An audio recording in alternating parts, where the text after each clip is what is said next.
Olá, meus irmãos. A paz do Mestre Jesus esteja com todos vocês. Que Deus abençoe quem me ouve mais uma vez aqui com uma breve palavra. Espero que ela possa trazer fortalecimento, edificação da sua fé e restaurar a nossa confiança no nosso Senhor, no Senhor nosso Deus, para que possamos prosseguir avante, rumo ao prêmio que o Senhor tem para nós, que se encontra à frente. Olha, peço a você desde já que me ajude compartilhando, curtindo e comentando. Dessa forma, a plataforma entende que o vídeo é relevante. Nós podemos, quem sabe assim, fazer com que essa mensagem chegue a mais pessoas. Vamos embora lá para aquilo que realmente importa? O texto hoje para nossa breve conversação encontra-se no livro do profeta Ageu. Quero ler com vocês o capítulo 2 e o verso 1, que diz assim, ó. Então, em 17 de outubro desse mesmo ano, o Senhor transmitiu outra mensagem por meio do profeta Ageu. Diga ao governador de Judá, Zorobabel, filho de Selatiel, ao sumo sacerdote Josué, filho de Jeozadak, e ao remanescente do povo: alguns de vocês se lembram deste templo e de sua antiga glória? Como lhe parece agora em comparação com o anterior? Deve parecer insignificante, mas assim diz o Senhor: seja forte, Zorobabel, seja forte, sumo sacerdote Josué, filho de Jeozadak, sejam fortes, todos vocês que restam na terra, mãos à obra, pois eu estou com vocês, diz o Senhor dos Exércitos. Meu espírito habita em seu meio, como prometi quando vocês saíram do Egito. Portanto, não tenham medo. E eu quero repetir isso, irmão, para que você e para que eu também possa deixar o medo para trás, porque o medo ele nos impede de sonhar.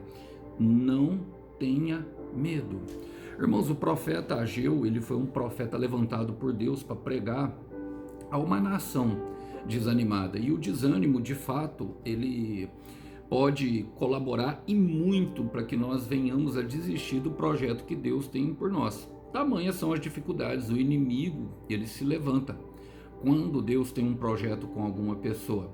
E logicamente Deus permite muitas coisas para o fortalecimento do cristão. Mas como Paulo vai dizer em 2 Coríntios capítulo 4, versículo 16, por isso não desanimamos, porque nós nos atentamos àquilo que não se vê, mas nós não atentamos àquilo que se vê, mas àquilo que não se vê, pois o que se vê é transitório e aquilo que não se vê é temporário, aquilo que se vê é transitório e aquilo que não se vê é eterno. O Senhor, o que Ele tem para nós, está à frente. E esses homens passavam por dificuldades, pois eles voltavam do cativeiro babilônico e logicamente estava tudo em ruínas, a cidade, o templo, e o profeta Ageu vem justamente profetizar para os construtores do templo. Ele, junto com Zacarias, foi levantado para essa missão, para trazer uma mensagem de ânimo, e essa sim é uma mensagem de ânimo. E quando nós nos apegamos à palavra firmemente, nós temos uma capacidade interior de sermos renovados para que possamos verdadeiramente cumprir com a missão que o Senhor deu para nós. Então eu quero te dizer, meu irmão, minha irmã, não aborte a missão, não descarte os teus sonhos, não desista da missão que o Senhor deu para você, porque vai acontecer. Vamos começar pensando nisso tudo, fazer as aplicações pertinentes a esse texto. Diz assim, ó: então em 17 de outubro, nesse mesmo ano, o Senhor transmitiu outra mensagem por meio do profeta Ageu. E é impressionante, irmãos, o profeta Ageu é um dos poucos que retratam o dia exato, mas tem um porquê, tem exatamente um propósito dessa mensagem ter sido datada. O Senhor quer que nós saibamos que toda mensagem, toda palavra profética, irmãos, tudo que vem de Deus, ela tem o tempo certo para chegar. E eu quero declarar, meu irmão, eu quero declarar, minha irmã, que a mensagem, que é a palavra de Deus, aquela que é profética para o tempo, existe uma mensagem profética para cada tempo, ela vai chegar no tempo certo em tua vida. No tempo em que você precisa ouvir a Deus, ela se manifestará a fim de que você possa continuar com aquilo que o Senhor lhe deu. O Senhor sabe quantas vezes nós nos sentimos desanimados, o Senhor sabe Quantas vezes nós temos uma leve tendência de nos deixar sucumbir por aquilo que nós estamos vendo. Mas eu quero te falar, o propósito não pode ser maior do que a circunstância. E para cada tempo Deus tem uma palavra. Em certos momentos Deus dirá sai, mas em outros momentos Ele vai dizer fica. Davi, meu irmão, jamais entrava numa guerra sem consultar o Senhor. Em muitos momentos o Senhor mandava ele esperar, porque ele não entregaria, mas em outros momentos o Senhor fala, vai porque eu já te entreguei em tuas mãos. Então Deus tem uma palavra específica para cada tempo. Olha, eu quero declarar sobre vocês justamente Provérbios capítulo 25, versículo 11. Eu quero ler na nova tradução da linguagem de hoje, NTLH, que diz assim, ó, a palavra certa, na hora certa, é como um desenho de ouro feito em cima do de prata. Ou seja, o Senhor está agregando valor. Aquilo que já tinha valor vai ter mais valor ainda. E ela vai chegar no momento certo. Bom, e a palavra que o Senhor ordena é justamente essa. Diga ao governador de Judá, Zorobabel, filho de Selatiel, e ao sumo sacerdote, filho de Josué, filho de Jeozadaque, e aos remanescentes do povo. Irmão, a palavra do Senhor, muitas vezes ela vai vir dessa forma. Agora, eu tenho uma perspectiva sobre isso que eu estou lendo aqui para vocês. É que do maior ao menor, ou do menor ao maior, meu irmão, todos em algum momento, além de precisarem, receberão. Todos precisam ouvir a palavra do Senhor, todos passam por momento de desânimo. E quando eu falo grande e pequeno, talvez aqueles que avançaram no processo, irmão, eu não considero mesmo que as pessoas sejam maiores ou menores que alguém. Elas exercem atribuições maiores e menores, mas isso não nos faz menor e nem maior que qualquer um. Não faz mesmo, de fato. Para Deus não, Deus não age com favoritismo e Ele sabe que todos nós precisamos da palavra, todos nós de fato precisamos dele. Eu amo quando Paulo vai escrever aos Colossenses e ele tem essa perspectiva ali diante daqueles homens que estão sendo atacados justamente por ser gentios, e muitas pessoas criam que a palavra não era para os gentios, os judaizantes, porque precisavam cortar o prepúcio. O Paulo vai dizer o seguinte em Colossenses 3,11, ele fala, nessa nova vida já não há mais diferença entre grego e judeu, circunciso e incircunciso, bárbara e cita, escravo e livre. E esse é um dos lemas que eu carrego, essa parte final do versículo que eu vou ler para vocês, para a minha vida, para que nós nos mantenhamos justamente com a postura certa, nem nos deixando que os outros nos diminuem, também nem nós queremos nos crescer diante das pessoas. Ele fala, mas Cristo é tudo em todos, ou Cristo é tudo e está em todos. Ou seja, nós podemos ver que o Senhor ele age em todas as esferas da sociedade. E não devemos nos sentir humilhados, não devemos nos sentir também superiores em relação a homens. Devemos olhar para Cristo, como ele tratou as pessoas. E no versículo 3 é impressionante como ele faz essa transição, o profeta Ageu, porque ele começa a fazer alguns questionamentos que Deus pergunta para ele. Ele diz assim, ó, alguns de vocês se lembram desse templo na sua antiga glória? Eu costumo dizer para vocês que as perguntas de Deus revelam a sua grandeza. E Deus está perguntando se alguns deles se lembram. Logicamente Deus sabe se lembra ou não lembra. Deus, ele é onisciente, onipresente e onipotente. Onisciente quer dizer que ele sabe todas as coisas. E essas atribuições do nosso Deus é que de fato elevam o nível dele a um patamar superior. Ele sim é superior. Então quando ele nos pergunta, ele pergunta se alguns de vocês se lembram do tempo de sua antiga glória, é porque tem pessoas fixadas que viram o fundamento do templo de Salomão, que ele tinha todo o esplendor do governo de Salomão, e ali alguns mais velhos que quando eram jovens viram aquele templo de pé, antes do cativeiro babilônico. Talvez tem pessoas ali com 80, 85 anos que estão vivendo um verdadeiro saudosismo, estão com os olhos no passado. Eu lembro muito bem que quando eu via futebol, muitos diziam, você precisava ver a seleção de 82 de Zico, como ela jogava por música, e nunca conseguiram admirar as outras seleções jogar, porque jogavam no estilo diferente, porque estavam presas ao passado. Então Deus sabe que alguns, meus irmãos, que existe alguns de nós presos no passado. Isaías 43, versículo 18 vai dizer: esqueça-se o que se foi. Olha a outra pergunta dele, ele fala assim, como ele lhe parece agora em comparação ao anterior? Percebe? Outra pergunta, mas que logicamente traz uma reflexão entre passado e presente. E o Senhor está fazendo um paralelo entre as duas situações. Por quê? Eles vivem um momento em que eles olham tudo e parece que tudo está em ruínas, parece que não tem como restaurar, parece que não tem como vivenciar a promessa de Deus. E Deus sabe que existem outras pessoas que estão presas em comparações. E a comparação, irmão, sem dúvida nenhuma, esse mundo de ilusão que é a internet ela é fonte de fantasia, ela alimenta muito por meio das redes sociais as comparações. Deus sabe que alguns estão presos nas comparações, e a comparação, irmão, ela não vai nos levar em lugar nenhum. O que nós podemos fazer? Bom, Paulo vai trazer a resposta em outra carta, que é a carta de Gálatas, capítulo 6, versículo 4. Eu quero ler para vocês agora o que ele diz. Ele fala: cada um examine os próprios atos, e então poderão orgulhar-se de si mesmo, sem se comparar com ninguém. A comparação ela é um veneno, irmão. A comparação ela nos paralisa. E é o que Ageu vai dizer. Olha o que ele fala. Ele fala assim, deve parecer insignificante.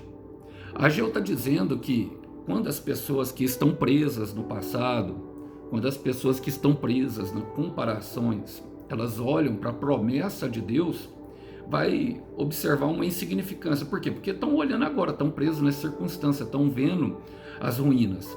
E quando nós vivemos essas situações em nosso interior, irmão, nós não conseguimos, de fato, enxergar o que Deus fará. Não conseguimos. E aí, provavelmente, o desânimo vem. E aqui o Senhor está querendo curar pessoas do desânimo. Uma das coisas que o Senhor Jesus dizia muito para os discípulos era: tenham bom ânimo. Porque tem um mau ânimo, irmão, e o mau ânimo vem disso, de querer fazer comparações, de querer olhar para o passado. E Paulo, ele categoricamente também, como aprendeu, ele traz para nós o remédio em Filipenses capítulo 3, versículo 13. Olha o que ele fala. Ele fala assim, olha o que, vamos ler o versículo 12. Ele fala: não que eu já tenha obtido tudo isso, ou tenha sido aperfeiçoado, mas prossigo para alcançá-lo, pois para isso também fui alcançado por Cristo Jesus. Ele não se considera perfeito e nem se considera que tem alcançado tudo. Mas ele fala no versículo 13 exatamente o que é o remédio para isso. Ele fala: irmãos, não penso que eu mesmo já o tenha alcançado, mas uma coisa eu faço, esquecendo-me das coisas que ficaram para trás e avançando para as que estão adiante. Nós não podemos mudar o passado, irmão.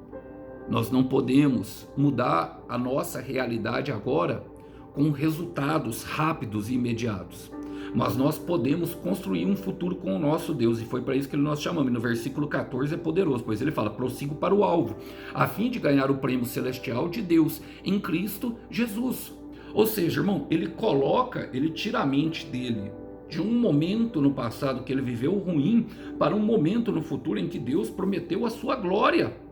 E é exatamente isso que Ageu vai trabalhar no coração dos israelitas que estão vivendo esse momento de frustração e decepção.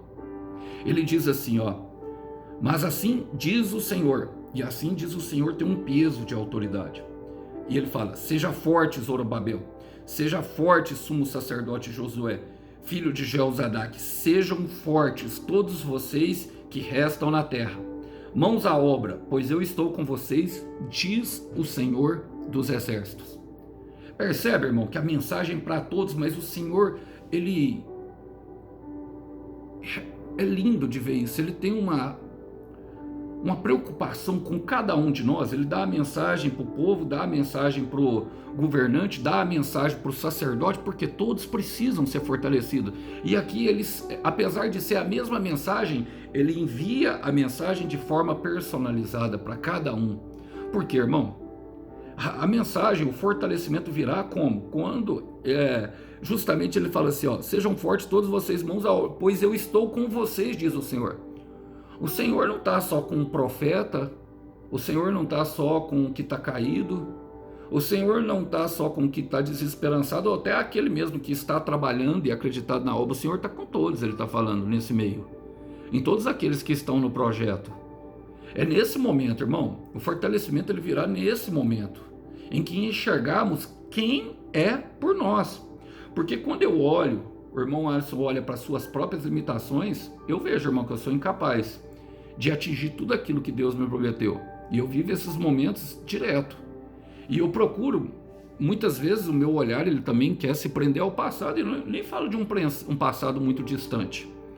E eu falo tanto, por exemplo, de sucessos, como, por exemplo, também de fracassos. Como, por exemplo, eles estavam com o olho preso aqui num sucesso que Salomão tinha tido.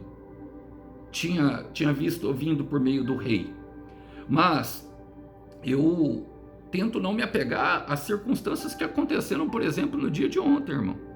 E muitas vezes essa circunstância, por exemplo, quando nós temos um fracasso, nós queremos consertar, às vezes rápido, ou queremos esquecer rápido. E às vezes não vai ser assim, às vezes nós precisamos mastigar e digerir e aprender aquilo.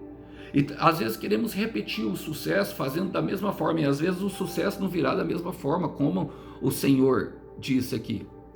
Em Romanos 8:31, Paulo vai dizer: o que diremos dessas coisas? Se o Senhor é por nós, quem será contra nós? E é justamente isso, nós devemos fixar o olho nele, em todas as suas palavras proféticas, e aprender a andar por meio da obediência, porque aí nós entenderemos o que está escrito em Salmos 46, versículo 10, que diz: aquietai-vos e sabeis que eu sou Deus, exaltado em todas as nações. Por quê, irmão Alisson? Porque simplesmente Isaías 43, versículo 13, vai dizendo para nós que antes que houvesse dia, eu sou. E não há quem possa escapar das mãos de Deus, porque agindo Deus, quem impedirá? Então é aonde está a nossa força. Diga ao fraco, eu sou forte. Recaba, dericada, sotaranda, bababada, soianda, randa, caia. Deus está dizendo para alguém aqui, levante-se. Deus está falando através dessa mensagem, não fique prostrado. A palavra ainda está de pé, a promessa ainda está de pé, diz o Senhor. O momento difícil não anula o propósito. O momento em que você enxerga impossibilidades não anula o propósito, porque eu estou contigo. E das tuas ruínas eu construirei um castelo, assim te diz o Senhor. Levante-se, levante-se, agindo Deus, quem impedirá? Olha, quero terminar porque o profeta, ele vai dizer assim, ó, meu espírito habita em meio a vocês, como prometi quando vocês saíram do Egito. Você percebe agora que, num relance, parece que o profeta volta à mente deles, primeiro no momento de sucesso, a qual eles tiveram do templo, mas agora eles voltam ao momento em que era a travessia do Egito, irmão. E é impressionante, porque o mesmo Deus que manda nós esquecermos do passado, no mesmo momento parece que ele nos lembra do nosso passado. Mas o que Deus está dizendo aqui, meu irmão, é que quando for olhar para o passado, que seja para olhar para a promessa, que seja para olhar justamente para onde Deus te trouxe. Deus levou eles para a terra da promessa e Ele vai te levar, meu irmão. Ele vai te conduzir a essa promessa. Deixa essa mensagem incendiar o coração. Quando olhar para trás, que seja para lembrar o que Deus te prometeu. E eu quero te perguntar, irmão, o que foi Deus te falou? O que foi que Deus te prometeu? Está queimando, está incendiando, o coração está ardendo e a lágrima de alguns está escorrendo pelo rosto, porque se Ele falou, Ele é poderoso para cumprir aquilo que Ele prometeu, e tudo que foi declarado se cumprirá. Jeremias diz em Lamentações capítulo 3, versículo 21, quero me trazer à memória aquilo que me dá esperança. E a palavra termina, portanto, não tenham medo. Portanto, não tenha medo. Olha, o medo, ele nos impede de sonhar. Quando nós ficamos presos no passado, o medo de não ser igual ao que se foi, nos impede de avançar. Quando nós nos comparamos às pessoas, o medo de que os outros não nos enxerguem como enxergam pessoas que talvez sejam bem-sucedidas, nos impede de nos movimentar, nos impede de trazer avanço. O medo de amar nos impede de viver, o medo de viver nos impede de amar, o medo de tocar nos impede de abraçar, o medo de abraçar nos impede de tocar.